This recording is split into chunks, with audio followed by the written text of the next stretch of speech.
É necessário que a gente entenda, ou a nossa Constituição é válida, ou a nossa Constituição é um crime. E aí pronto, vale só então a cabeça do ministro Moraes, a cabeça da PGR, a cabeça dos acusadores. Não tem mais Constituição porque ela é um crime. Isso é totalmente abusivo e absurdo. Esta aposta dos advogados pode ser a única saída pro Bolsonaro e pros demais réus. Os 38 acusados estão sendo processados porque nessa reunião teriam tramado a morte do ministro Alexandre de Moraes. E agora o Mauro Cid vem e diz que nessa reunião não trataram de golpe. Sejam bem-vindos, o meu nome é Bruno, deixe o seu like e inscreva-se no canal.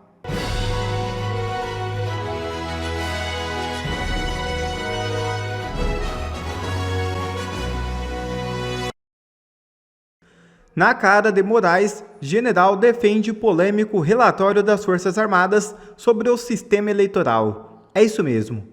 O general da reserva Paulo Sérgio Nogueira, ex-ministro da Defesa, prestou depoimento à primeira turma do STF, no âmbito da ação penal que investiga a suposta tentativa de invalidar o resultado das eleições presidenciais de 2022.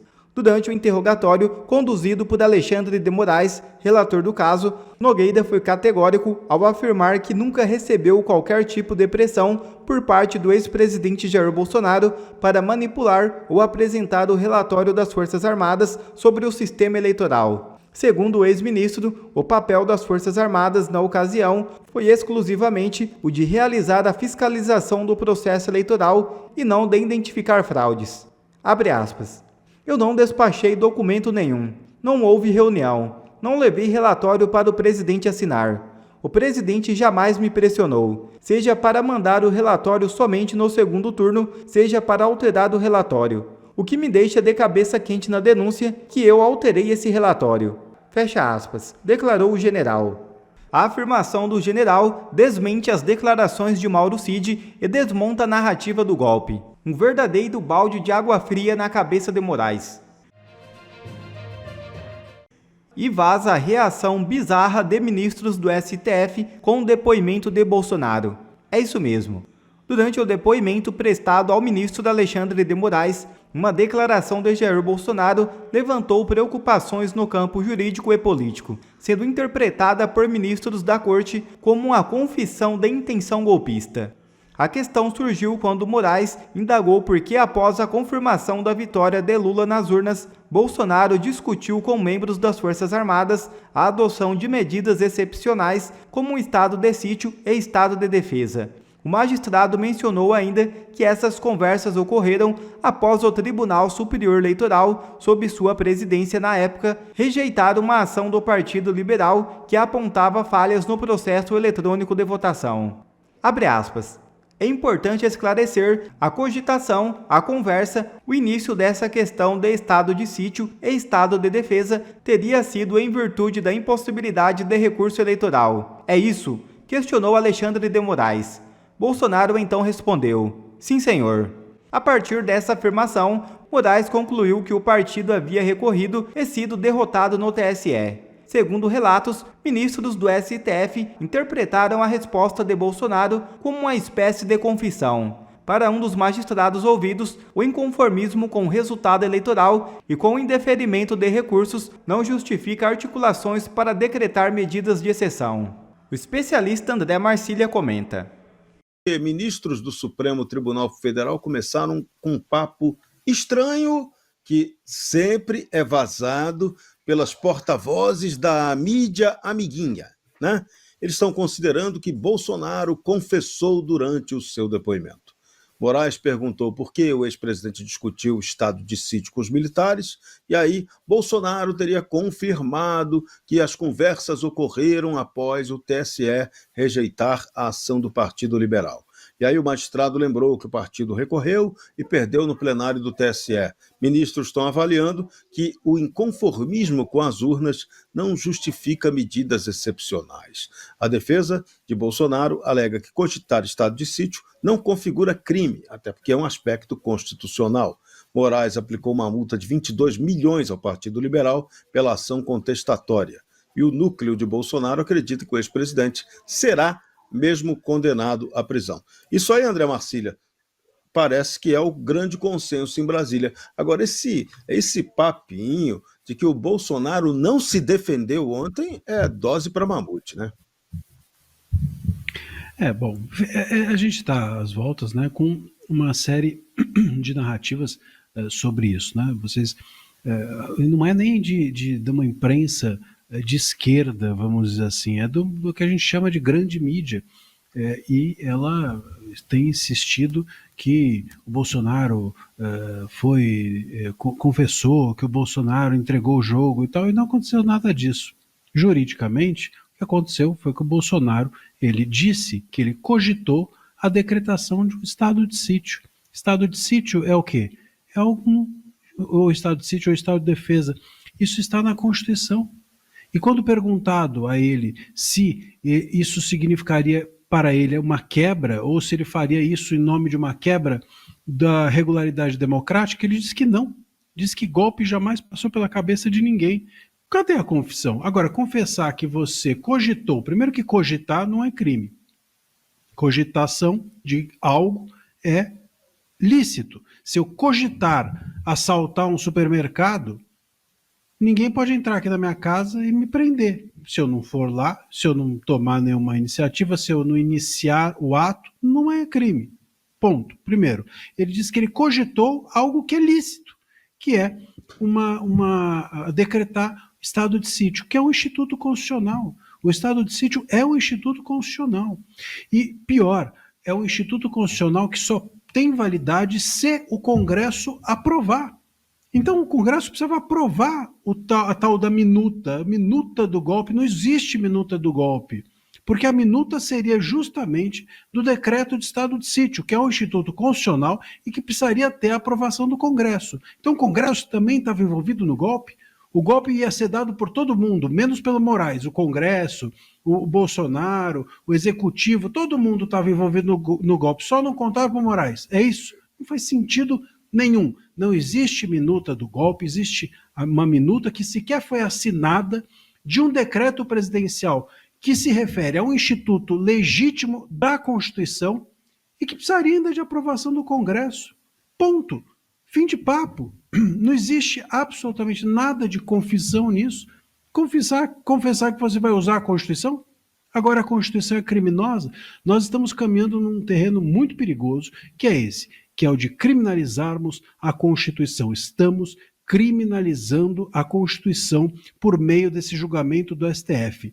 O Ives Gandra já está sendo acusado na OAB, a gente já viu esses dias, de incitar o golpe por ter feito o estudo de um artigo constitucional. Agora também o Bolsonaro, por mencionar que cogitou decretar estado de sítio, que é um instituto constitucional, também está dizendo que confessou um golpe. Então a nossa Constituição é golpista.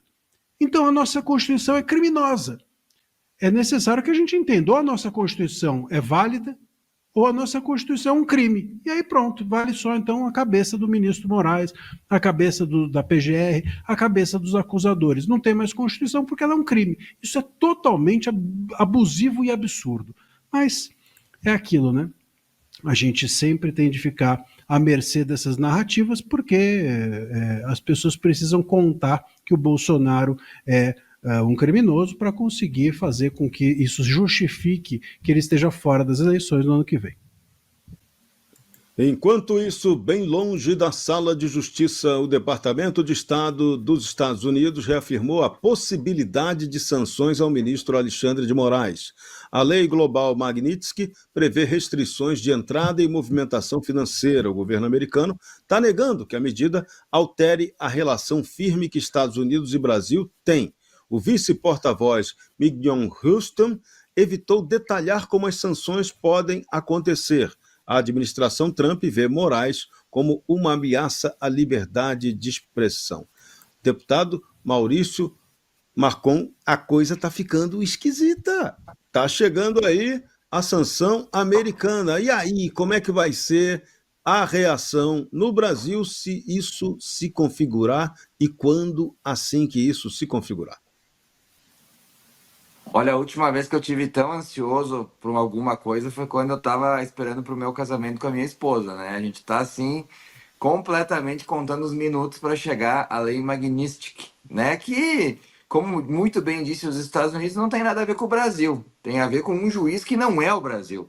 Aliás, nos últimos tempos a gente tem feito essa confusão, entendendo que um juiz da Suprema Corte é o Brasil. Não, o Brasil é muito, mas muito maior do que um juiz que persegue opositores. Essa legislação Magnitsky, ela vem incomodando os ministros. A gente sabe que tem ministro ali que não é maluco, que está preocupado com seus negócios, que tem dinheiro, que tem instituto, que tem outras coisas, muitas vezes aplicadas até fora do Brasil. Então, até aí não tem nada ilícito, mas todo mundo gosta de defender o seu patrimônio. Ao contrário do ministro Alecrim Dourado aí do Supremo, que esse sim tomou medidas completamente inconstitucionais. O que os Estados Unidos vai fazer?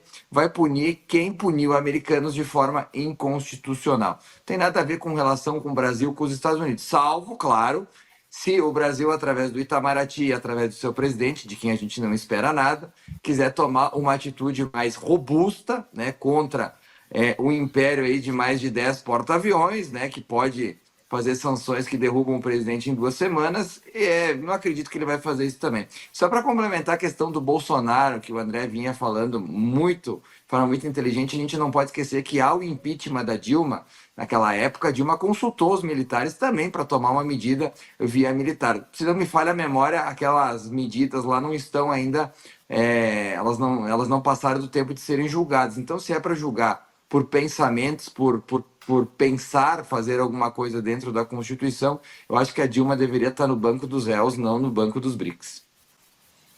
Pois é, essa seria uma grande opção.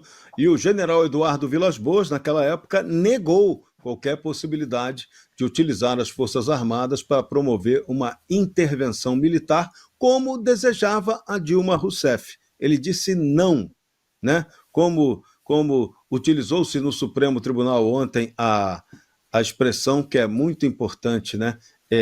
Eu declino. O nosso general declinou quando a Dilma lhe propôs dar um golpe. É isso aí. Isso tem que ficar registrado na história. Encerrando, ele foi cogitado. Se nós estamos falando de cogitação, o crime é o mesmo. Né? Então, ou vale para um, não vale para outro. Daí não faz sentido nenhum. Então, o Supremo, quando tu entra em umas mentiras, que é o que eles defendem, tu vai se afunilando num beco que tu fica sem saída, né? Por que vale para um, não vale para outro? Porque o Vilas Boas, daquela vez, confirmou que houve essa cogitação, ao contrário do que houve agora com os militares. Ou seja, na época da Dilma, me parece ter sido muito pior do que essa cogitação que não existe de agora. Esta aposta dos advogados pode ser a única saída pro Bolsonaro e pros demais réus. Agora a questão que fica será que vai dar certo? Nesse nosso encontro com justiça, eu quero te mostrar 2 coisas. Primeiro, que aposta é essa? Que saída é essa? Em segundo lugar, quais são as razões pelas quais essa estratégia pode de fato dar certo? E antes de eu entrar no primeiro ponto, eu quero relembrar uma análise que eu fiz aqui no canal sobre uma arma secreta que a defesa do Bolsonaro usou durante o interrogatório do Mauro Cid. O advogado do Bolsonaro ele fez perguntas a Cid sobre o Cid ter usado a conta do Instagram da esposa dele, Mauro Cid, para se comunicar com interlocutores durante as investigações. O que é proibido, seria uma violação das medidas cautelares, das ordens impostas de Alexandre de Moraes. E isso pode complicar a vida do Cid e pode comprometer ainda mais a delação dele. Essa jogada da defesa do Bolsonaro foi praticamente uma sementinha de uma planta venenosa que foi plantada no interrogatório para florescer e frutificar lá na frente, como eu vou te mostrar agora. Então, indo direto para o nosso primeiro ponto, olha aqui essa coluna do Lauro Jardim que saiu no jornal O Globo. Advogados de defesa de réus da trama golpista apostam em pedido de quê? Revisão criminal. Entenda. A coluna ela começa aí dizendo que todos os advogados dos réus do caso do golpe, eles sabem, como você sabe, como eu sei, que os clientes deles vão ser condenados. Afinal de contas, os próprios ministros do STF já disseram isso várias vezes na imprensa. Já disseram que vão condenar, que a sentença está praticamente pronta aí. E por isso a estratégia dos advogados dos interrogatórios foi pensada no longo prazo. Foi pensada no momento pós-julgamento. Mas então o que vem depois? A estratégia da defesa, ela não acaba depois que o processo termina. Não, ela continua e olha aqui comigo qual que é a estratégia que vale a pena você entender isso. Ó. Esses advogados, eles se preparam para um segundo tempo. Eles já pensam no pós-julgamento, ou seja, eles vão pedir uma revisão criminal. E o que é revisão criminal? É um recurso jurídico que permite que uma sentença penal seja reexaminada, mesmo que já tenha transitado em julgado, ou seja, mesmo que o processo tenha encerrado, que não caibam mais recursos. E pode ser pedida essa revisão criminal, mesmo que a decisão tenha sido dada pelo próprio STF. É uma espécie aí de VAR, gente. Uma das condições para uma revisão criminal ser aceita é, por exemplo, o surgimento do quê? De um fato novo. Bom, e qual que seria esse fato novo aí, Deltan? É o que eu mostrei para vocês na análise sobre a arma secreta da defesa do Bolsonaro. A qualquer momento, eles podem juntar ao processo, aos autos, as provas de que Mauro Cid usou sim o Instagram da esposa para se comunicar com terceiros durante as investigações. Talvez jornalistas, talvez investigados. E sabe-se lá o que o Cid disse nesses diálogos. E se houver lá uma confissão ainda mais contundente do que aquela confissão que ele fez lá nos áudios da Veja de que a delação dele foi direcionada, de que foi forçada? E se tiver o Cid admitindo que ele mentiu? Ou então que ele criou fatos e versões para agradar a PF e o Moraes e livrar a própria pele? E se ele disse que os áudios da Veja eram a verdade? E depois ele voltou atrás, pressionado por Moraes, por medo do que Moraes faria com seu pai, sua esposa e sua filha a partir daquelas ameaças que a gente conhece que ele fez. Gente, tudo pode acontecer e seria um grande constrangimento para o STF. Agora, indo para o segundo ponto. Olha por que essa estratégia pode dar certo, dependendo da conjuntura. E presta muita atenção nesse comentário aqui, que eu vou ler para vocês, porque ele diz muito sobre o momento que nós estamos vivendo. Olha aqui. Explica o advogado de um dos réus. Essa é uma maratona. Estamos plantando para o futuro. Por exemplo, dentro de 2 anos a composição do Supremo pode estar diferente e o Brasil ter no Palácio do Planalto um governo de direita. Aí o jogo pode mudar. Esse é o ponto. Esse processo ele não é jurídico, ele é político. No fim das contas, como vai ser avaliado um fato novo apresentado em uma revisão criminal vai depender da conjuntura política. O STF, com uma composição diferente, um presidente de direita no Palácio Planalto, pode fazer toda a diferença, pode mudar tudo. Gente, não devia ser assim. Órgãos da justiça deviam julgar segundo fatos, provas e a lei, mas é assim que está sendo no Brasil.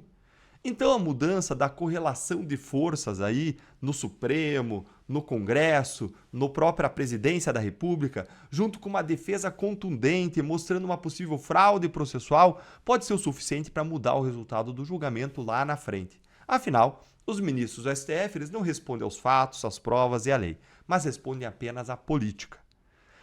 Gente, vejam isso. Esse é um detalhe que ninguém se atentou ainda. Não vi ninguém falar desse ponto, mas para mim é o principal ponto do interrogatório do Mauro Cid. Vejam só o que ele disse. Ele acabou com a chamada trama golpista. Ele acabou com esse castelo de areia. Ele expôs toda a farsa desse processo. Foi conversado algo sobre o meu nome nessa reunião? Sim, senhor. O senhor foi... O quê? O senhor foi muito criticado. Só? O senhor tem que falar a verdade. Sim, senhor. Ministro... Eu estou acostumado. Sim, senhor. O que mais falava sobre mim? É a pergunta do doutor advogado, por favor. Ministro, as pessoas criticavam muito o senhor. As mesmas críticas que o senhor recebe, os mesmos xingamentos, de certa forma, passaram por ali. Não vou dizer que não houve, porque houve, né? Até porque era uma conversa mais... Era uma conversa de bar. Uma conversa de bar. Tanto que... Houve alguma ideia em relação ao centro de gravidade? Não, sim, ministro, nada não, temos que acabar com ele, isso nunca existiu, vamos planejar alguma coisa, isso nunca existiu.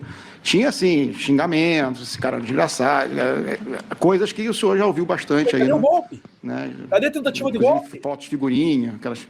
Vocês prestaram atenção nisso? Conseguiram compreender a gravidade dessa fala do Mauro Cid?